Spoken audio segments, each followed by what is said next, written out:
Itu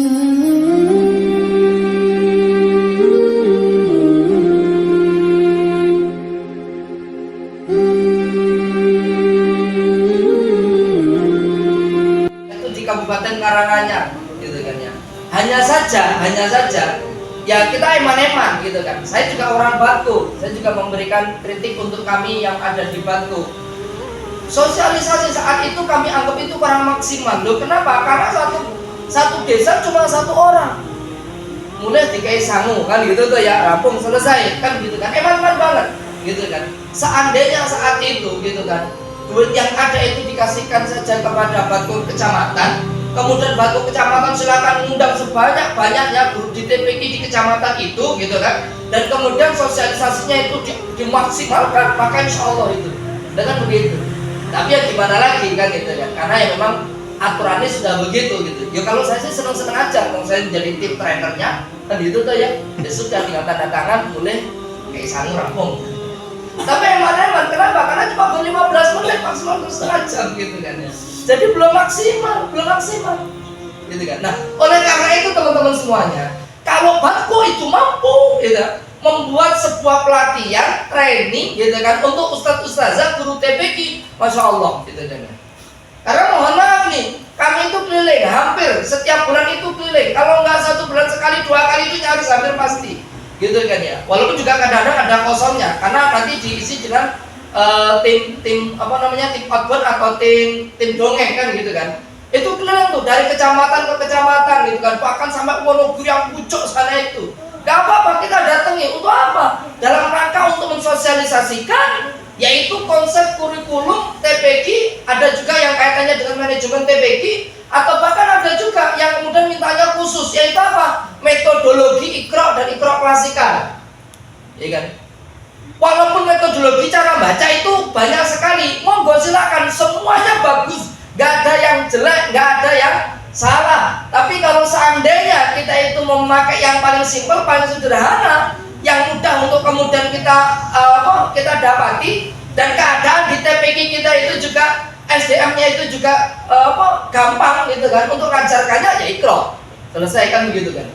Walaupun ada juga metode-metode yang lainnya, Masya Allah luar biasa. Ada metodologi Umi, ada metodologi Tilawati, ada metodologi Al-Barqi, ada metodologi Qiraati, apa lagi?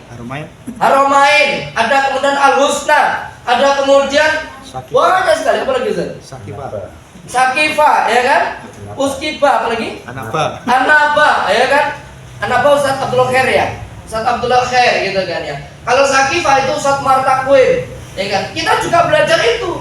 Bahkan kami itu di Jogja itu juga belajar metodologi banyak sekali, ya kan? Banyak sekali gitu kan. Hanya saja kan tidak mungkin kita itu harus menerapkan semuanya kan gitu ya. Kenapa? Karena masing-masing metodologi itu punya gaya, punya model, dan punya persyaratan yang memang harus dipenuhi. Kalau kemudian dengan itu tidak penuhi persyaratan itu, ya mohon maaf pasti tidak akan efektif kan gitu kan ya. Sakifah itu cocok untuk orang dewasa, jangan untuk anak kecil.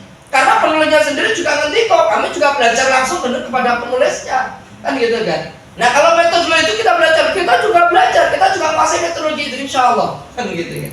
Baik, sekali lagi, tapi kita tidak bicara itu ya, nanti selalu lain waktu. Saya hanya mau pengen tunjukkan bahwasanya begini loh ya, awake dhewe itu jangan pernah merasa cukup dengan apa yang sudah kita miliki hari ini, dan kita itu harus terus semangat untuk mengupgrade diri gitu kan, untuk mengupgrade diri. Kenapa? Karena mohon maaf, guru TPQ itu rata-rata sebagian besarnya itu bukan sarjana pendidikan.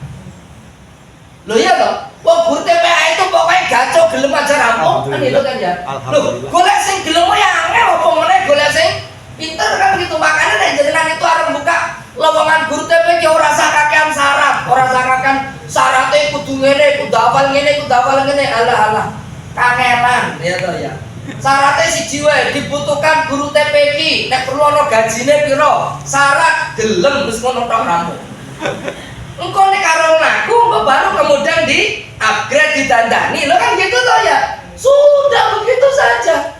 Bahkan gitu kan, yang kita optimalkan tuh guru-guru ya tuh alumni dari anak-anak TPQ kita itu di anak-anak SMP, SMA begitu kan ya.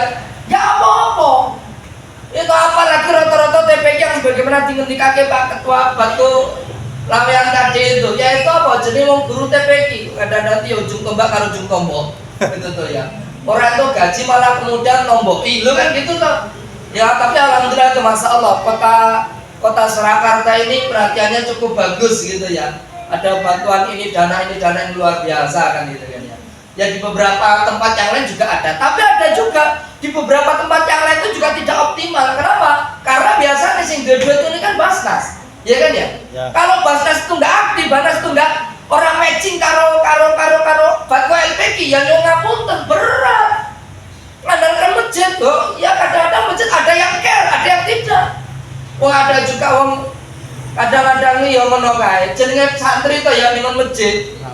Itu rame gojekan sejadah mau madep mulan malah madep ngetan menuki disauan ini kan gitu tuh ya. Dan terus anak-anak cilik diseneni ning nggon masjid ya mohon maaf. Engko rame ini orang ning masjid, rame ning nggon perapatan. Nek wis rame ning nggon perapatan sing rame ning masjid sapa? Ayo wong tua-tua sing sareng matek-matek iki mau. Akhirnya kan ngono tuh ya. Ya mohon maaf sekali, repot gitu ini gitu. Tapi masya Allah ada juga taman masjid yang care banget gitu kan. Wes pokoknya semua ditanggung, biaya ditanggung. Tapi yang jenengan harus pahami, TPQ itu hanya bisa sukses itu kalau jenengan itu mensinergikan 3 komponen. 1, wali murid dan murid itu sendiri. Yang kedua, guru TPQ dan TPQ-nya itu sendiri. Yang ketiga, tamir masjid. Dengan begitu, muridnya banyak, gurunya oke, tamirnya orang support. Apa yang kemudian jenengan harus ngajar TPN ngonsorit pelem, dia orang udan, kan gitu kan. Tamirnya semangat 45, biayai, masjidnya dikai fasilitas, gurunya rano santrine, lalu ngajari apa? Ngajari jin. Tapi sing oke-oke iki malah ngene iki, muridnya oke, tamirnya semangat, biayai ora ono gurune, itu kan ono. Makanya ketika guru itu jumlahnya itu tidak sebanding dengan jumlah murid gitu kan ya. Kan idealnya itu kan 7-1 ya kan ya. 1 banding 7 sampai maksimal itu 1 banding 12. Itu maksimal. Idealnya itu 8 sampai 10 gitu loh ya. Tapi ada juga muridnya wae gurunya sithik. Jadi terdaftar ya oke, tapi sing teko go sithik lah padha wae gitu kan ya. Ya repot kita ini. Nah kalau seperti itu bahkan jenengan harus kreatif menggunakan apa? Metodologi klasikal dan privat, kan gitu kan? Pertama dikasih klasikal dulu, baru kemudian privat. Apa gunanya klasikal? Tujuannya 1. Klasikal itu tujuannya itu untuk apa toh? Ganteni model gaya zaman dulu. Walaupun secara definisi klasikal itu ya kan, itu metodologi yang dimana ketika murid itu lebih banyak daripada guru, maka gunakan metodologi klasikal. Tapi tetap itu ada titik lemahnya, kan gitu kan ya. Tapi setidak-tidaknya klasikal itu sebagai pengganti. Kalau zaman saya dulu, zaman beliau Ustadz Daliman, gitu. Sama beliau Ustadz Arif, sama Ustadz Karno. Zaman kita dulu itu kiai siji itu nabi bocah selawe iso mlaku kabeh. Jadi siji sorogan ngono kuwi wah simpatikur ki ning pinggir tembok ning pinggir ngene ndremeng ngomong. Lek zaman dhisik nganggo badadi alifat kalim asri al dumat a i u basat ka babak asal dumat babi. Engko halaman 78 lek gak salah kaya anakum ainakum unakum kan gitu to ya. Zaman dhisik ki ngono kuwi. Kiai kuwi mau ya to kiai ki mau dehem ngono santri wis wedi.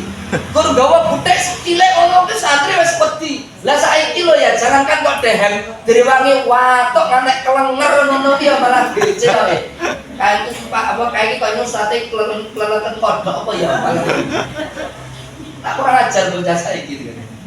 Bocah zaman dulu kita itu sebelum sorogan, sebelum setoran itu nek ngapalke nek maca ki berulang-ulang ojo nganti salah. Engko nek salah iki digite karo Pak Yai wedine ra karuan.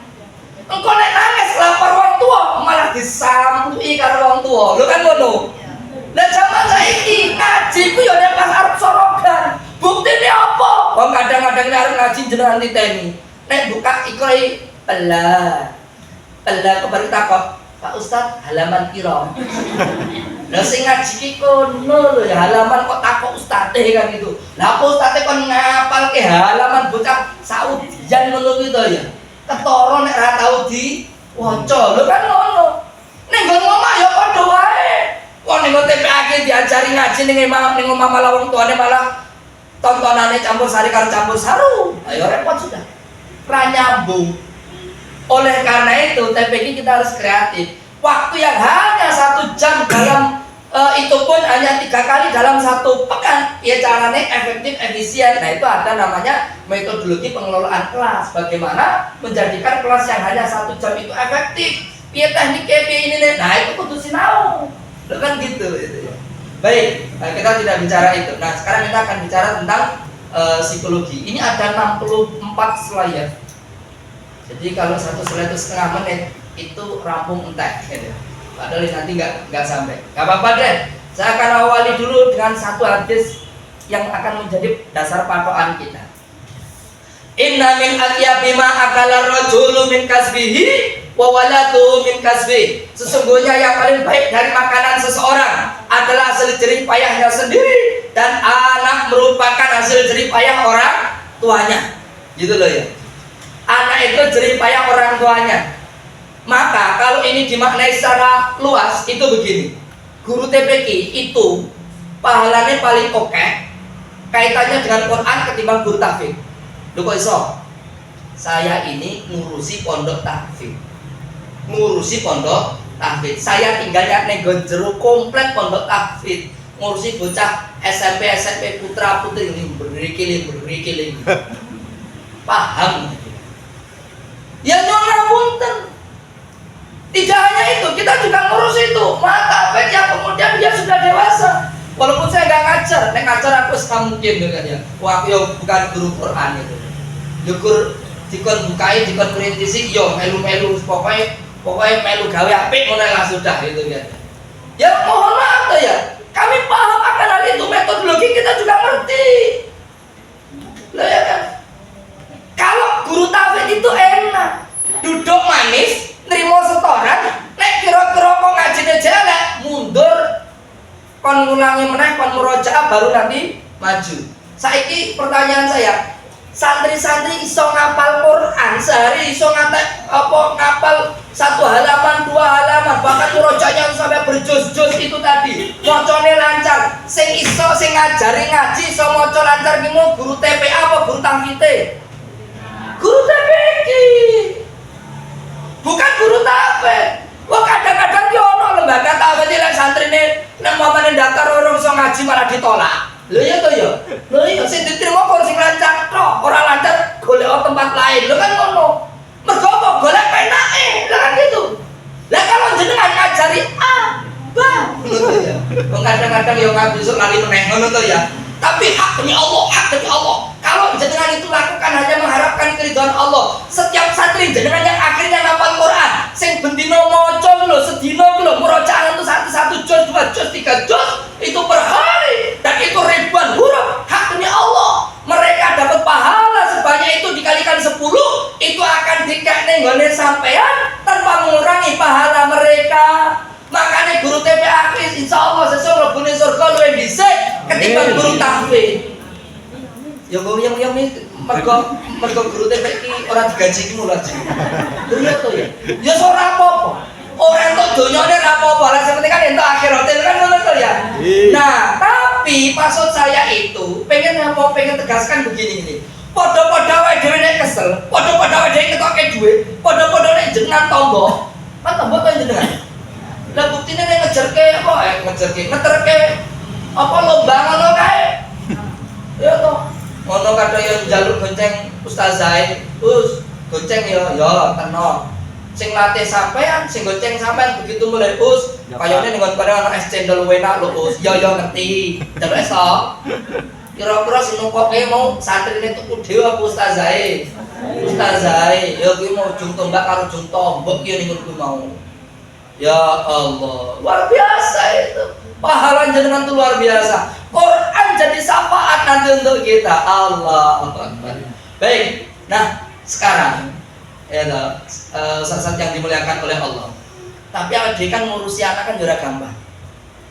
Bahkan jenengan akan mengenal istilah siklus logika anak nakal.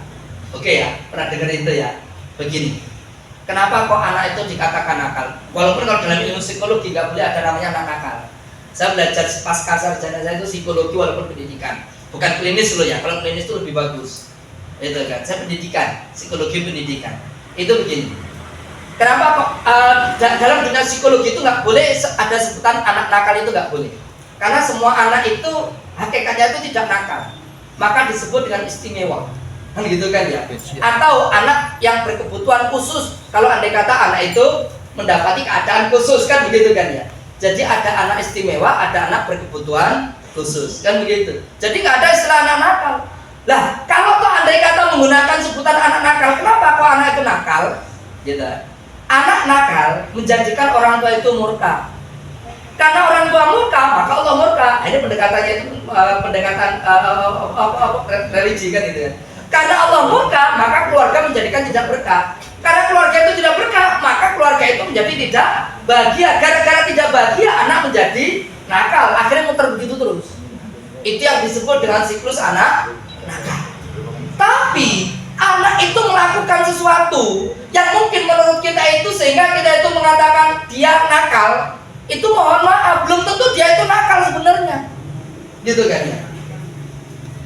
Ada anak-anak yang dia itu melakukan sesuatu, yang sesuatu itu menurut kita itu tidak pas, itu tidak benar, bahkan melanggar syariat. Tapi bagi seorang anak itu sesuatu yang baik, sesuatu yang memang itu akan baik untuk dirinya. Karena begini, anak itu hakikatnya ketika dia melakukan sesuatu, itu hakikatnya adalah benar menurut dia. Anak itu melakukan apa wujudnya, hakikatnya itu benar menurut dia. Baru dia itu tahu ini benar atau salah ketika ada respon dari luar. Begitu. Makanya kalau anak yang tidak pernah dinasihati, anak yang tidak pernah dimarahi, anak yang tidak pernah dicegah dengan kata jangan, walaupun nanti jenengan akan dapat itu seorang psikolog yang mengatakan awake dhewe gak oleh ngomong kata jangan pada anak, kan gitu toh ya. Padahal Quran itu banyak sekali ngomong jangan, kan gitu toh ya. Anak kalau nggak pernah itu dinasihati, nggak pernah itu ditegur, nggak pernah dia itu disalahkan ketika dia melakukan kesalahan, jangan disalahkan. Ketika anak dewasa, maka dia punya karakter satu egois, yang kedua menang sendiri, yang ketiga dia merasa dirinya benar dan orang lain yang salah. Kenapa? Karena ketika dia kecil nggak pernah dia itu merasa disalahkan dan dirinya itu nggak pernah salah. Kenapa nggak pernah salah? Karena setiap kali dia melakukan sesuatu, biasanya orang tuanya justru membelok, orang kok kemudian dudukkan aturan yang benar.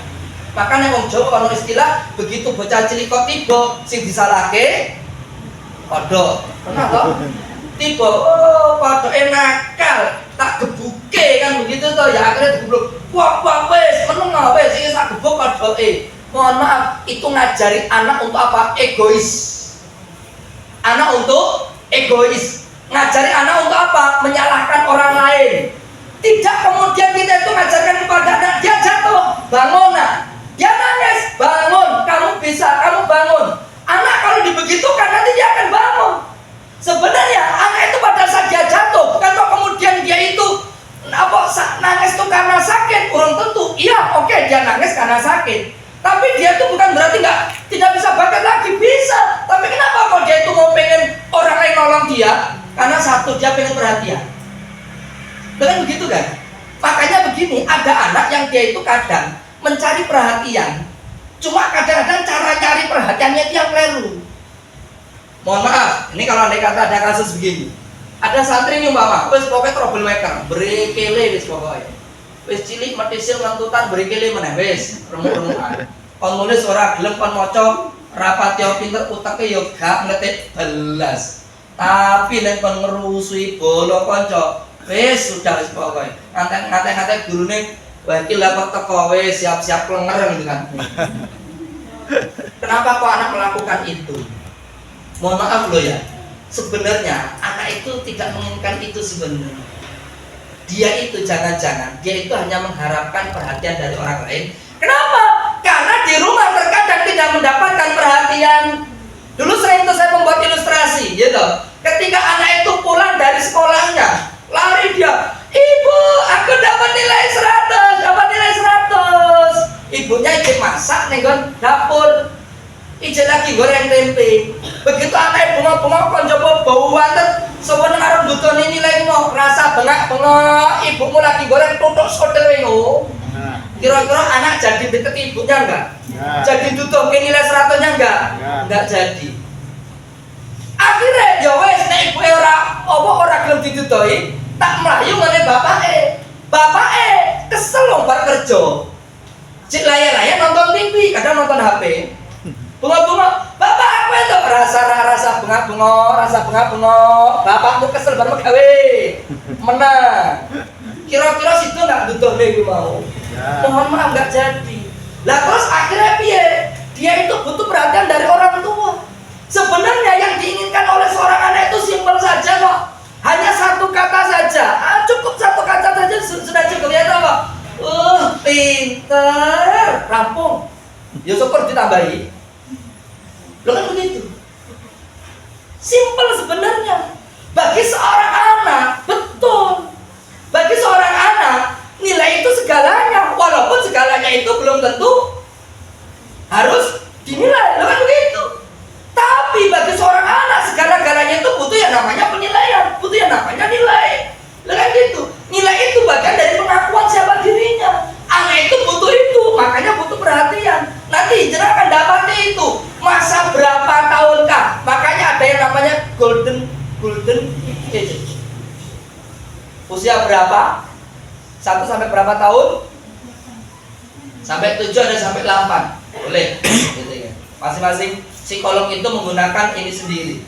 Masa-masa seperti itu, kenapa kok kemudian anak itu kita manja? Bukan kita manja, salah. Kenapa kok anak itu kita harus kasih perhatian penuh? Kenapa kok anak itu sering kita ajak ini, kita libatkan macam-macam? Ya kan? Karena masa-masa itu perkembangan anak otak itu anak itu 50%. Beda dengan perempuan. Kalau perempuan itu sejak dari kecil anak itu sudah tumbuh normal, begitu. Tapi laki-laki tidak. Laki-laki itu condong otaknya itu pertumbuhannya itu agak lambat, 5 tahun lebih lambat daripada perempuan. Tapi nanti akan sama-sama ketemu sempurnanya itu di usia berapa? 17-18 tahun. Makanya ono bocah laki-laki usia 15 tahun, 16 tahun kelakuannya ijek kayak bocah cilik, wajar. Lah ngopo? Karena uteknya urung sempurna. Dungu. Tapi kalau perempuan, apa bocah perempuan itu sejak dari awal itu kok sudah manut, sudah ngerti, gawean yo paham, dikongkon kene manut, tapi bocah lanang, yo, beri kelene jan wis. Kadang-kadang ngatek mumet ke sirah. Lo kan gitu, lo iya, lo kami itu punya santri putri, juga punya santri putra. Santri putri itu ngapal Quran itu, masya Allah, ngapal ke kamus itu yang satu kamus itu. Kamus harian itu 750 kosakata. Kan ada 3 kamus. 2 kamus hanya butuh waktu berapa? 3 bulan selesai. Makanya ngomong bahasa Arab ngewes hanya butuh waktu 2 bulan selesai. Kenapa? Pinter bocah. Loh kenapa? Karena dia sudah otaknya itu perkembangannya memang sudah sempurna saja dari awal. Tapi begitu laki-laki, ya Allah, diseneni sik. Tapi ya jadi ngelak carana, saya ini diseneni kok ya cek balik meneh, kaya ora diseneni lho kan ngono. Ya wajar lah apa, lah mergo uteke urung sempurna kuwi mau. Tapi nek perempuan sudah sempurna dari awal, beda. Begitu usia 18 tahun, maka seorang anak laki-laki itu sudah titiknya sama kesempurnaan.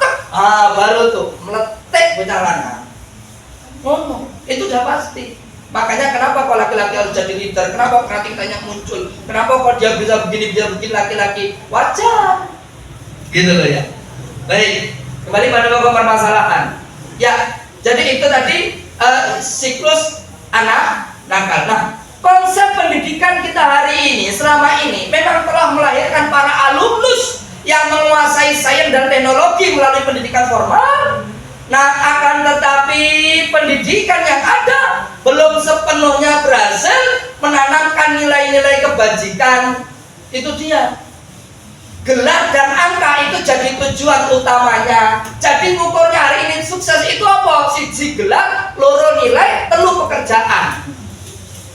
Mesti ngono kuwi. Makanya tidak heran ono bocah ujian sing penting nilainya apik. Lah apa ono santri, bukan santri.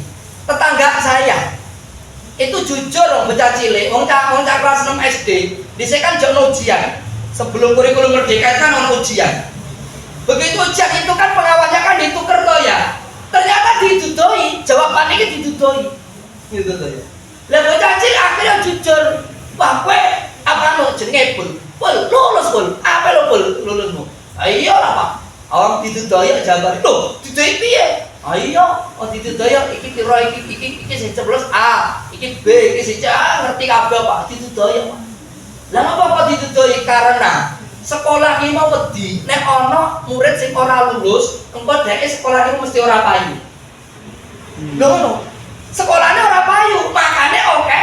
Piye carane? Sekolah itu kudu lulus kayak wah, makanya nanti begitu sambutannya bangga. Alhamdulillah pada tahun ini siswa kita lulus 100%. Ya jelas lah ditudoi kabeh. Ya mohon maaf, kenapa? Yang penting nilai. Yang penting lulus. Mohon maaf. Tapi hakikatnya kita itu sedang didik anak kita itu untuk ngapusi. Maka wajar kalau kemudian kelak nanti dia begitu jadi pejabat, dia akhirnya dijat. Ya kenapa? Karena dari kecil kita udah dididik model begitu. Ya yang salah siapa? Ya yang salah kitanya lah sebagai gurunya. Nah kan gitu kan ya. Kenapa kita tidak optimalkan agar anak itu biar caranya lulus secara murni? Nah kan begitu. Lah babakan ilmu itu ini loh ya. Ilmu itu kan karunia dari Allah toh ya. Tapi piye carane ngetokke golek ilmune itu yang terpenting. Maka seorang ulama mengatakan, aku belajar fikih cukup 20 tahun, tapi aku belajar adab 30 tahun itu belum selesai. 20 tahun belajar fikih mengantarkan dia menjadi seorang ulama besar, tapi belajar adab 30 tahun ora rampung. Saking pentingnya, saking beratnya itu belajar adab. Legon nilai insya Allah bisa ditulis nganggo tangan. Tapi kalau kaitannya dengan karakter, kalau kaitannya dengan kebiasaan, habit, ini mana yang baik, mana yang benar, akhlak yang baik, mana yang benar, mohon maaf. Gitu loh ya. Terlalu berat teman-teman. Gitu ya. Baik, kemudian yang berikutnya lagi yang harus dipahami bareng-bareng yaitu kenyataannya yang dianggap sukses dalam pendidikan itu mereka yang dengan sertifikat kelulusan dan berhasil menduduki posisi pekerjaan yang menjanjikan dengan gaji tinggi. Itulah yang menjadi ukuran kesuksesan pada hari ini. Padahal zaman dulu bangsa-bangsa dahulu itu justru dimusnahkan oleh Allah itu kenapa? Gara-gara apa? Gara-gara akhlaknya elek, syariatnya elek. Itu kan gitu kan? Kalau tuh hari ini umat Nabi Muhammad itu ngelakoni elek, orang langsung diazab kayak zamannya Nabi Nuh, Nabi Ayub, Nabi siapa mana? Banyak semua Nabi itu ya. Karena memang dikasih istimewa kita ini. Saelek-eleke umat Nabi Muhammad, insya Allah orang bakal diajak, orang bakal diazab ning dunya. Andai kata pun diazab, itu tidak sebagaimana kayak azab pada zaman Nabi-Nabi sebelumnya. Lo kan begitu. Kenapa? Ya khusus karena umat akhir zaman. Baik, kita tidak bicara itu. Nah, kalau begitu, bagaimana peran lembaga pendidikan dalam hal ini? Satu, fokus pada proses bukan hasil. Fokus pada proses bukan hasil.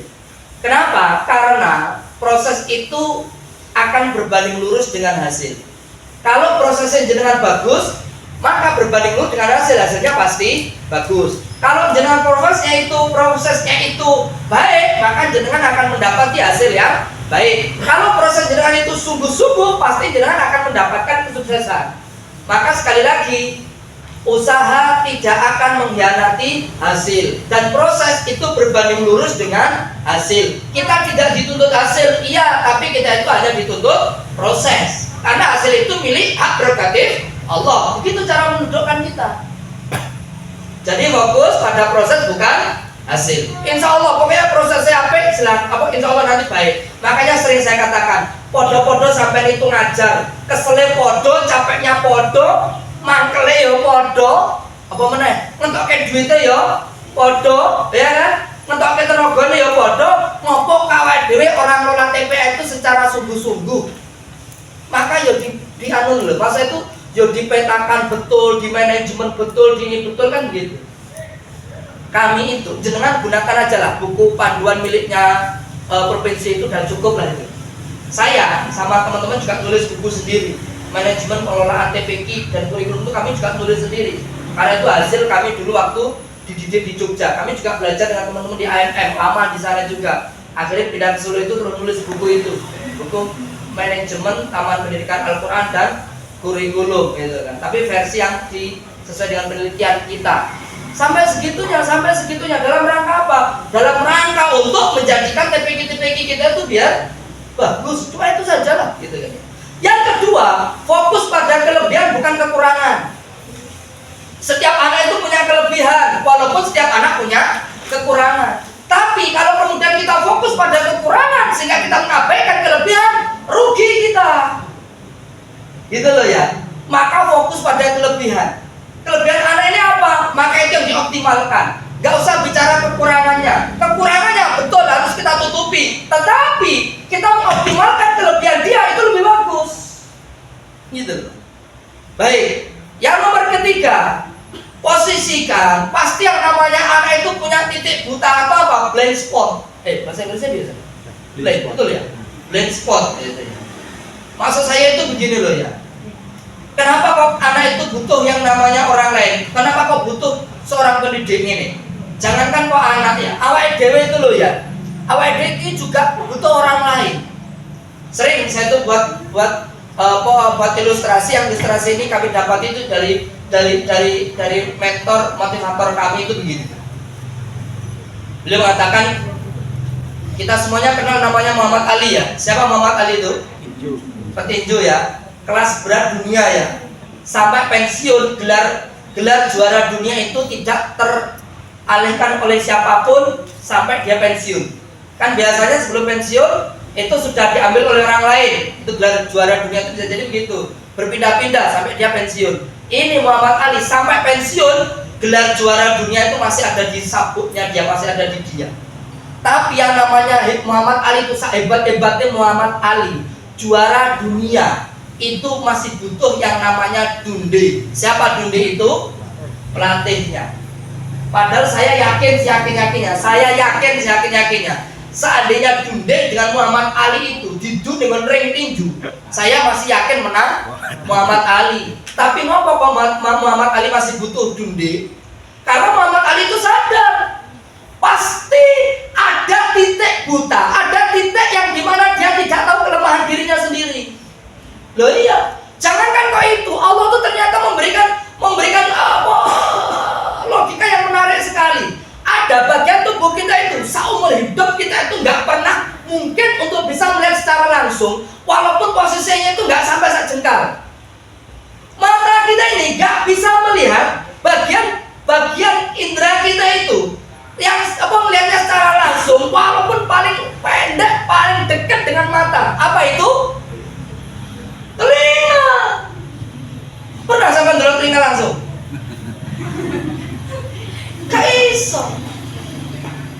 Artinya apa? Antara mata dengan telinga itu nggak sampai satu jengkal. Itu saja nggak bisa melihat. Sama, kita ini pasti ada titik di mana kita tidak tahu akan kelemahan-kelemahan kita. Nah, orang yang hebat itu orang yang ia menyadari akan kelemahannya dan dia itu menutupi kelemahannya dengan cara apa? Mencari kekurangan diri itu dari orang lain. Karena orang lain itu biasa jadi ketika menilai seseorang itu objektif. Nah, ada yang menilai diri sendiri pasti subjektif. Apa pernah kita itu mengatakan diri kita jelek? Enggak. Jadi orang ganteng nanti tetap ngomongnya aku ganteng. Ada itu ya? Ya nggak mungkin. Irungnya umpamanya irungku pesek, aku yang ngomong mancung loh, loh iya. Tapi untuk bisa menilai saya ini ada titik lemahnya, saya itu punya kekurangan. Dari mana saya tahu ini lemah, ini kurang? Ketika ini saya itu dinilai oleh orang lain. Makanya terkadang kritikan itu jauh lebih berharga daripada pujian. Maka pepatah mengatakan kritikan akan kumasukkan ke peti emas, sedangkan sanjungan aku akan masukkan ke kotak sampah. Maksudnya apa? Terkadang kritikan itu amat sangat berharga. Kenapa? Akan menjadikan diri kita itu jadi orang yang lebih hebat. Menjadi orang yang lebih hebat kan asbab kita itu dikritik oleh orang lain. Loh kan begitu. Seorang nahkoda hebat terkadang justru dilahirkan dari ombak yang besar, bukan ombak yang kecil. Begitu kan? Kita itu jadi hebat terkadang gara-gara apa? Gara-gara kita itu dikritik oleh orang, yang orang itu mungkin ngomong kepada kita menyakitkan. kekurangan kita dibuka, kelemahan kita itu dibuka, dan itu kita dihabisi, dikritiki, ya gak apa-apa. Kenapa? Dengan itu kita itu nanti akan jadi orang yang hebat, orang yang tahu di mana titik lemah kita, titik salah kita, titik kekalahan kita, sehingga apa? Sehingga kita nanti jadi kuat karena kita tahu titik lemah kita. Kita menjadi sempurna karena tahu di mana titik lemah kita, dan kita menjadi hebat karena kita tahu titik di mana kekurangan kita. Loh kan begitu. Bisa dimaklumi ya? Maka sekali lagi peran TPQ itu kepada anak didik kita yaitu apa? Sekali lagi, yaitu anak didik kita itu pasti ada titik buta di mana anak kita itu tidak tahu siapa dirinya, maka butuh yang namanya jenengan, ustadz atau ustazahnya. Jadi kalau ada santri itu, mohon maaf nih, mudoroso, curhat, aja disalahno. Loh ya, kalian punya pengalaman, saya pernah jadi ketua TPQ itu bukan cuma 1, 2, 3 tempat, ya toh, berkali-kali jadi ketua TPQ. Ada guru kita ustazah itu diwaduli, dicurhati kalau santri. Redaksi tak bebaskan saja, karena beliau cerita gitu. Ustazah, tahu nggak? Ya Allah, ibu saya toh tadi itu toh kepalanya itu dijentus-jentus kayak bapak aku loh nih tembok. Bayangkan. Astagfirullah. Mohon maaf, yang salah siapa kalau begitu? Orang tuanya kan? Untung anak ini ceritanya itu langsung kepada ustazahnya. Jadi ustazahnya itu mampu, ya kan, untuk kemudian mengendalikan emosi, dalam artian itu pemahaman emosi dia, sehingga dia itu memaknai keadaan itu tidak negatif. Kenapa? Karena kalau begitu terus-terusan, wah hati-hati, anak ini nanti akan menjadi orang yang benci dengan laki-laki. Karena ada anak itu, seorang anak begitu dia mendekati dewasa itu benci dengan laki-laki gara-gara apa? Dulu dia sering melihat ibunya itu di KDRT, ya toh, sering dikasari oleh bapaknya. Jadi dia itu lihat laki-laki bencinya setengah mati. Mohon maaf. Makanya akhirnya begitu kita dengar begitu itu, oh, wali murid kita kumpulkan, kita kasih ada namanya parenting. Akhirnya setiap 1 bulan sekali ada kajian orang tua. Tapi kajian orang tua itu diundang yuk kadang ratau teko. Akhirnya kami pakai coro. Akhirnya corone piye? Wes, begitu undang pertama, aku wali santri kudune 50 sing teko 10. Mulai teko wis setengah 6 gak karo. Bar ya. Ya Allah, ya Allah. Wes, saking anyele to sesuk ngene. Ngomong karo santri. Nduk, Le, sesuk bapakmu kon teko, nek ora ibumu kon teko. Oh, delok absen sini lho, absen sini. Bapakmu ora teko to, ibumu ya ora teko, iki ora teko. Ya nek ra iso bapak ibumu, mbahmu kon teko. Ngono lho. Lho telane iki ora teko. Wah, kosong nih absen sini, bapakmu kosong to. Kosong. Akhirnya anaknya kan marah-marah tuh karo boy. Oh, ibu ora teko, aku di ustazah. Ya, akhirnya kan gitu toh. Kepaksa dek teko, ya ora apa-apa, mendingan terpaksa ketimbang ikhlas tapi ra gelem teko. Gitu kan. Baru kemudian kita dudukkan.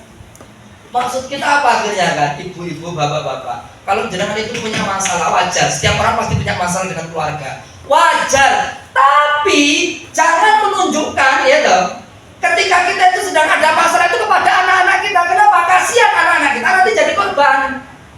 Mana lo? Lo ya kan? Anak-anak kita jadi korban. Nah terus dia Pak Ustaz, ya gampang. Nek pas padu kok anak kita janjian gencatan senjata sih. Bisiki, kok berarti padu bener ya? Yo, lu kira-kira ngono lagi. Enggak, saya mau pengen maksud saya itu begini loh ya. Begini loh. Terkadang gitu ya. Terkadang ketika ada anak itu sedang curhat nyampaikan apa yang ada pada dirinya, maka justru alhamdulillah ketika itu nyampaikannya kepada ustadz atau ustazahnya. Jadi nek ono santri kok kemudian mudoroso ojo disalah. Tanggapi dengan baik. Nomor berikutnya, tidak membebani dengan nilai. Walaupun kemarin sudah saya katakan ya, bagi anak nilai itu segala-galanya. Walaupun segala-galanya belum tentu harus nilai. Mohon maaf, kalau jenengan itu ngajar TPA itu kan ada istilah begini. Ini namanya teknik bagaimana caranya 60 menit itu efektif. Itu tak kasih bocorannya begini. Saat sudah klasikal semuanya selesai, gitu kan? Kan anak sudah semuanya tuh ya. Waktu ini ngaji begini. Baik santri anak-anak semuanya, ya bukunya dibuka. pensil penanya diletakkan di atas, ikramnya sudah disiapkan semuanya. Sudah Ustaz. Ayo, tuh itu belum apa? Ayo dibuka. Biasanya yang cilik kentutan terus beri gele mau tidak troublemaker mesti ono. Sudah. Ya sudah begitu saja. Baik, semuanya sudah dibuka. Sudah, ya alamatnya sudah dibuka semuanya ya. Sudah, oke, baik. Sekarang dibaca masing-masing. Dibacanya sekali nggak apa-apa ya toh. Setelah ini langsung ditulis. Ditulisnya berapa Pak Guru? Semua sealaman. Oke, bentuk Pak Guru. 10 halaman nih. Mbok songo wae. Kalau ada santri nawar ojo dikasih. Pokoknya sampean ojo nrimo rayuan gombali santri. Sudah. Piro semua kabeh. Salaman Pak Guru kabeh. Mbok diskon to Pak Guru mau kene kon sekolah olahraga wis kesel banget kabeh titik wis rampung to. Terpaksa dia nulis, ya sudah nulis. Bah, begitu semua nulis, sembari nulis kita panggil satu-satu. Makanya kan jenengan kenapa di TPK itu nggak boleh ada guru mapel, nggak boleh, harus guru kelas. Kenapa kok guru kelas? Ben awake dhewe itu ngerti. Nek iki santri saya jumlahnya 10, di grade A, grade B, grade C. Kan paham lo ya? Ini ilmu psikologi. Begitu kalau kita tahu ini grade A, lah nek arep manggil siji-siji ngono kuwi sing dicoco grade C mesake, dia orang persiapan isin. Loh iya. Maka saya dipanggil ya grade A, grade C, grade B, C kan gitu tuh ya. Nek grade A, jangan kalau ngajar ikro langsung loro ora apa-apa. Lah dia lo ngajar ikro itu wis 6 sasi. Itu insya Allah gur cukup guru tok ngono kene ngomong wis ngerti ya. Kayak perang dawa. Pikir ro ya ro.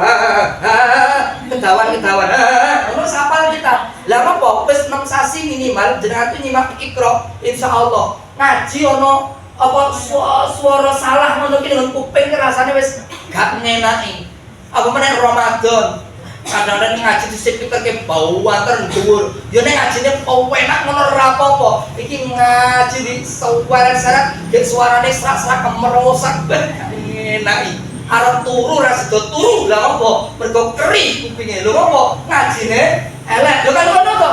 Ya maksud saya itu ngendarus ya iya. Kok di speaker ke monggo, silakan aja nek sepakat. Tapi sing di speaker ki yo sing ngajine sing apik-apik ngono lho maksud saya. Dia ini piye yo halako, boko cilik, oh kono diajar, kono ikro, kono Quran sing wis lancar, iki sing wis ngene. Lho kan kudune ngono to ya. Bar terus mangan takjil bareng. Lho kan ngono cocok kok. Ngono kuwi. Iki ngaji gur cah telu tok. Nek ngaji disaweret-seret, marodul guru wis amburadul yak-yakan. Wis jam. Ngono di speakerke, gak ngenake blas. Aja ngono. Nah, maksud saya itu begini. Begitu dia sudah maju, ya toh, yang lain kan nulis, oke ya, nulis kan. Begitu yang lain nulis, ini maju lagi. Nanti begitu selesai, dia balik nulis. Jadi nulisnya rampung, ngajinya rampung. Untuk grade C, kudu siji-siji. Kenapa? Ini harus intensif. Karena ini karena grade C. Karena bocah itu kadang ono sing pinter, ono sing ora. Udah kan gitu. Begitu rampung, ya sudah rampung. Waktu rente, baru ya semuanya santri.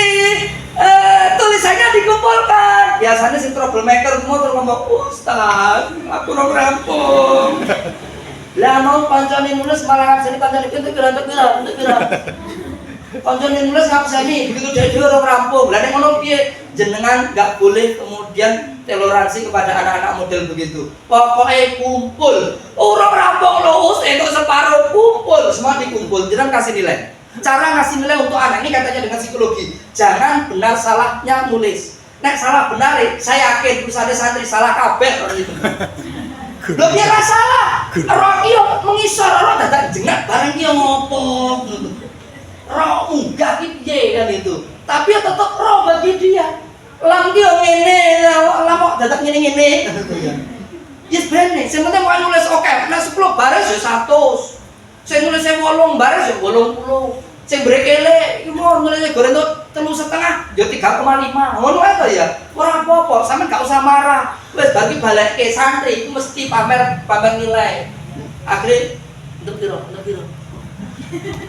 Nduk 81. Kira-kira mesti ngono, mesti pamer wajar biarin aja. Dadi kok sing nyalahke bocah sing brekele mau sapa? Ben koncone dhewe, orang bukan kita.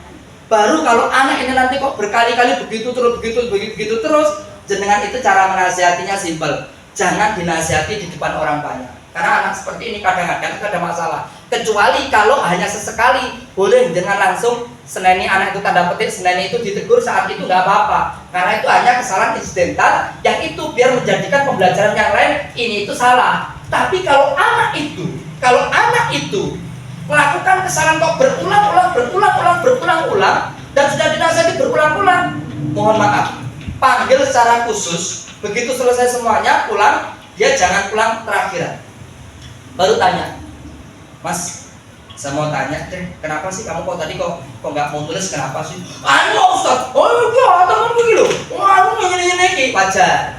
Interogasi pertama, setelah 75% bohong, jujurnya 25%. Interogasi kedua, pertanyaan yang sama, pola yang sama, 50% jujur, 50% masih bohong.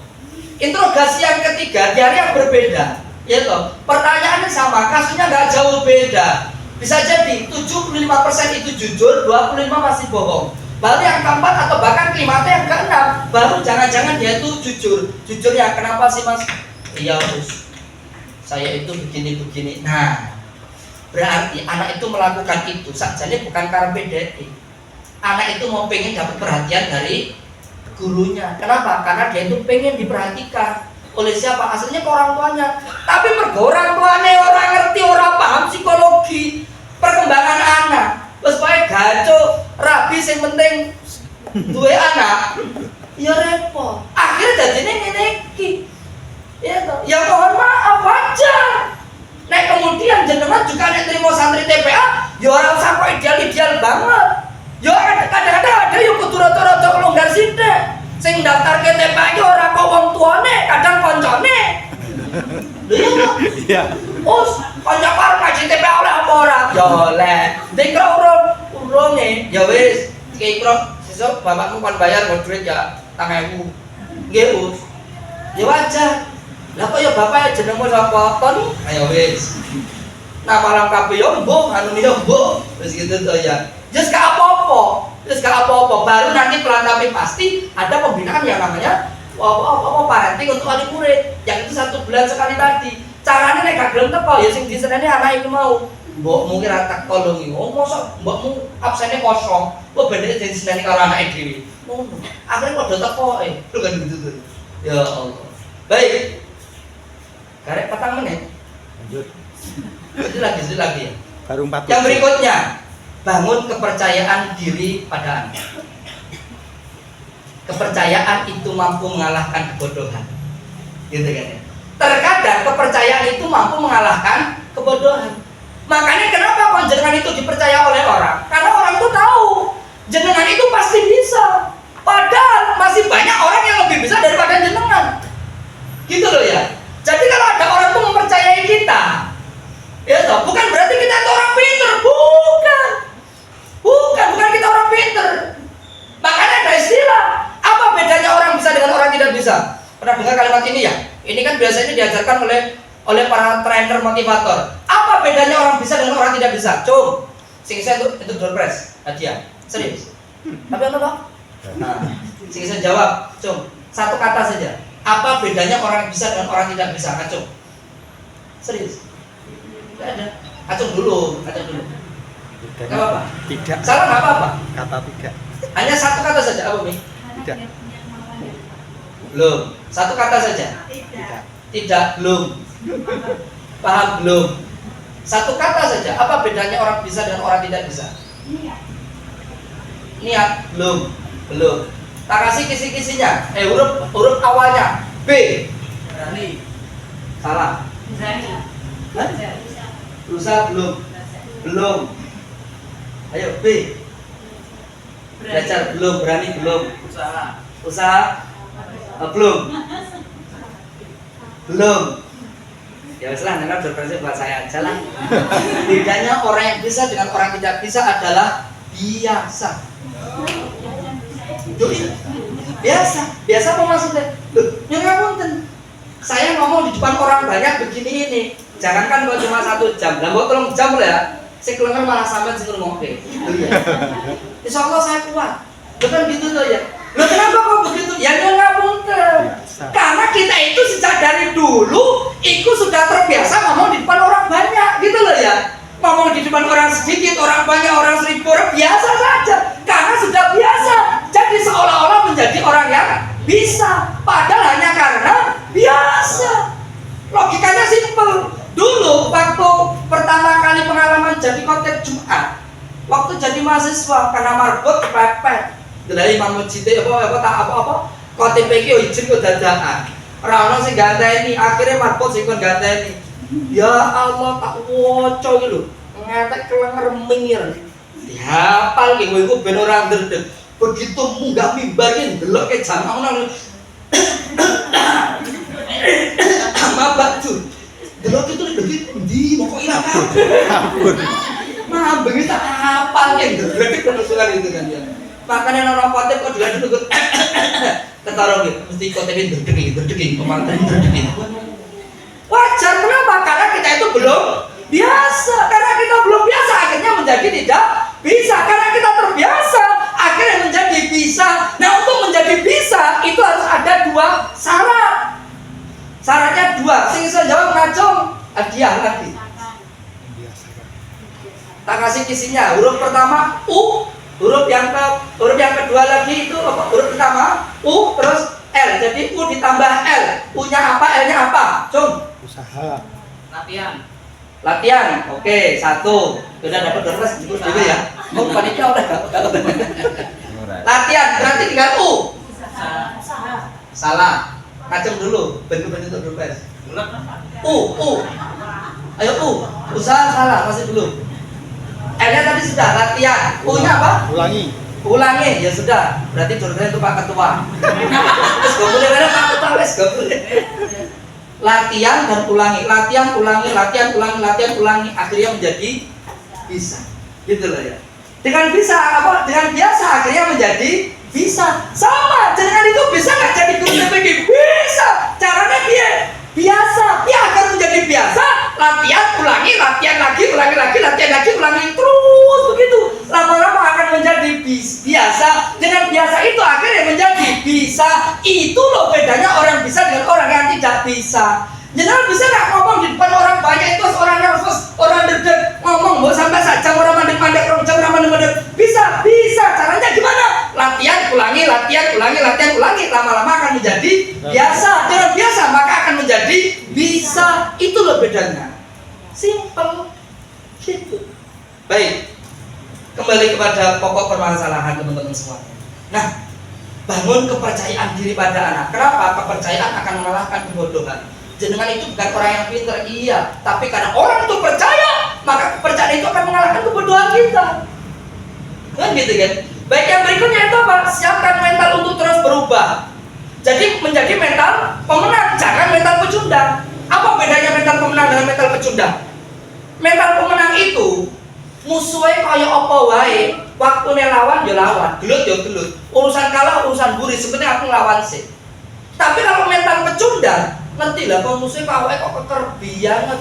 Gelar juarane kok wis akeh banget. Bayu aku lek tarung malah bengep wis kalah, bonyok kabeh ndasku ngono to ya. Kelenger wis mendingan aku tak ngalah padha-padha bonyoke. Mohon maaf kalau ini mental pecundang. Iya. Jadi mental pemenang dengan mental pecundang itu beda. Baik, jenengan tahu pandai besi ya? Oke ya, ini sebuah ilustrasi yang menarik untuk saya dari guru saya. Sama-sama besinya. Kalau itu dibakar 1 jam ditutup-tutup, 1 jam ditutup-tutup, paling pol jadinya itu golok. Regane golok piro? 1.000. Tapi kalau itu dibakar lagi, dipukul lagi, mungkin sampai sehari 2 hari, maka nanti jadinya apa? Pedang. Kan gitu tuh ya. Katana yang harganya berapa? Ratusan juta, bahkan sampai puluhan juta, bahkan ada yang miliaran. Wesine podo, tapi bakare suwene karo nek nutuke beda, hasilnya juga beda. Maka semakin kita itu, bahasa yang lain ini, semakin kita itu ditempa, dibakar lagi, dipukul lagi, terus begitu. Maka nanti kita itu akan menjadi orang yang hebat, orang yang kuat, orang yang mampu menyelesaikan masalah. Bukan cuma hanya sekadar orang yang hanya mampu menjawab soal, tapi orang yang mampu menjawab persoalan. Begitu. Maka kembali pada pepatah di awal tadi. Nahkoda hebat tidak dilahirkan dari ombak yang tenang, Tapi nahkoda hebat itu justru dilahirkan dari ombak yang besar, yang dahsyat. Karena dia dahsyat, akhirnya banyak pengalaman. Tapi kemudian nahkoda kau megot, kalah lah, kak boys lah. Ngono ngaku jadi nahkoda hebat, orang iso kan gitu tuh ya. Tapi kira-kira ada yang harus melewati lawang itu loh, pelawangan ya istilah ya. Kalau nelayan itu kan pelawangan ombaknya kan besar tuh. Dia sampai setengah jam itu baru bisa nembus ombak yang tinggi. Wah, hebat itu. Baik, terakhir sebagai penutup. Ya toh.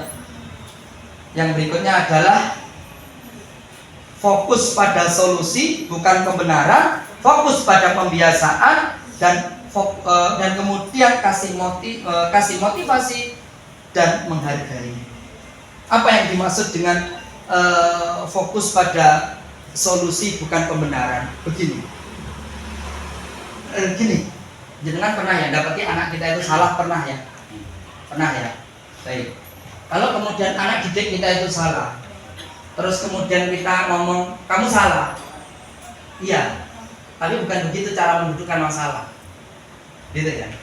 Atau umpama nih ada anak santri kita itu lagi berantem belut, maka kalau belut begitu kita jangan melihatnya itu salah benar atau menang kalah, karena kalau ngukurnya itu salah benar dan menang kalah, setiap kita pasti mau geleme ku menang tur bener. Ora ono sing aku tak kalah wae tur salah rapopo, enggak mungkin.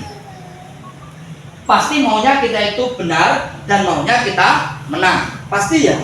Tapi bukan itu ukurannya. Gitu kan. Tapi fokus pada apa? Solusi. Sebagaimana Nabi itu menyelesaikan konflik, menyelesaikan masalah. Begitu ada anak mencuri, terus ditangkaplah sama si pemilik kebun kurma.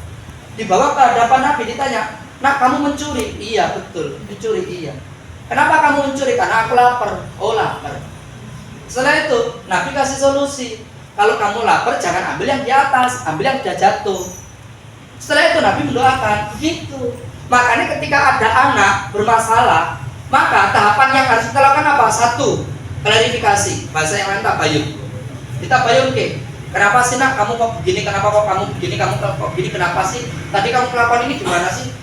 Tadi Ustaz tadi lihat loh, kamu kok mukul temenmu? Kenapa sih? Tabayun dulu, klarifikasi. Setelah tabayun, setelah klarifikasi, maka dudukan aturan. Nah, mukul itu salah. Nabi tadi itu mengatakan mencuri itu dosa. Kalau mencuri bisa dipotong tangan, berarti dudukan aturannya. Nah, mukul itu salah, itu dosa. Kamu nggak boleh mukul. Kalau kamu mukul nanti kamu akan dipukul ulang, akan dipukul ganti. Namanya kisos. Itu namanya dudukan aturan. Setelah didudukan aturan, ngerti aturan yang ini, aturan syaratnya ngerti, baru sudah cari solusi. Nah, kalau kamu itu disalahi oleh temanmu, ya toh, kamu lihat dulu, ya toh. Kamu jangan langsung balas. Kalau kamu langsung balas, apa bedanya kamu dengan dia? Dia setan, kamu nanti juga jadi setan, begitu. Jadi cari solusi. Terus solusinya gimana? Begini, kalau kamu dipukul, kamu jangan langsung balas. Kamu laporkan kepada ustadz. Nanti ustadz yang akan menyelesaikan. Lo kan begitu. Lo saya kan dipukul, saya sakit. Ya nanti ustadz akan kasih solusi agar kamu juga agar tidak sakit. Bagaimana caranya? Bisa jadi kisos yang sama. Tapi kan dalam rangka harus ngerti ilmu, ngerti cara dudukan aturannya. Lo kan begitu. Kalau orang mencuri, langsung Nabi dikasih solusi. Solusinya yaitu apa? Kamu jangan ambil yang di atas, ambil yang di bawah. Kenapa? Karena kalau udah jatuh itu hukumnya jadi halal. Kalau yang masih di atas itu masih haram. Begitu, itu namanya solusi. Baru setelah itu kita doakan, anak-anak kita doakan. Itu loh cara menyelesaikan masalah. Maka fokus pada solusi, bukan masalah benar atau salahnya. Gitu. Baik, saya rasa itu sajalah. Walaupun masih banyak, tapi insya Allah kita bisa banyak belajar nanti di lain waktu. Ya. Kalau ada nanti sesuatu yang mau disampaikan juga boleh. Atau begini, jenengan punya kertas ya? Punya kertas? Baik. Jenengan tulis satu saja masalah tapi yang kaitannya dengan psikologi anak. Kaitannya dengan anak ya, ditulis ya. Nanti kertasnya pojok saja terus dipotong aja, nggak apa-apa kan? Ya kalau ya minta kertas kita aja deh. Itu kan ada kertas tuh ya. Di buku itu pojok aja gitu terus kasihkan sama ustadznya. Itu yang tertulis, nanti yang kita pilih, itu nanti yang kita akan jawab. Tapi kalau ada kata ada satu yang mau langsung juga boleh, gitu ya. Bebas mawon. Baik, bebas mawon. Ini langsung apa langsung dimoderate? Bebas ya. Baik, sembari nulis. Satu saja, nggak usah banyak-banyak. Bagi antum tulis masalah ya, atau di PPG antum atau di lembaga antum yang ada kaitannya dengan masalah psikologi atau perkembangan anak, kan begitu tuh ya. Itu kan. Fokus ke itu dulu, nggak apa-apa. Satu saja. Kalau nggak ada masalah, ya bikin masalah aja lah. Baik gitu ya, silakan dimulai. Atau ada sesuatu yang mau menyampaikan secara langsung? Langsung monggo. Mau langsung ada? Saya tak. Belum ada. Oh, Dikit, Pak. ada. Oh, silakan.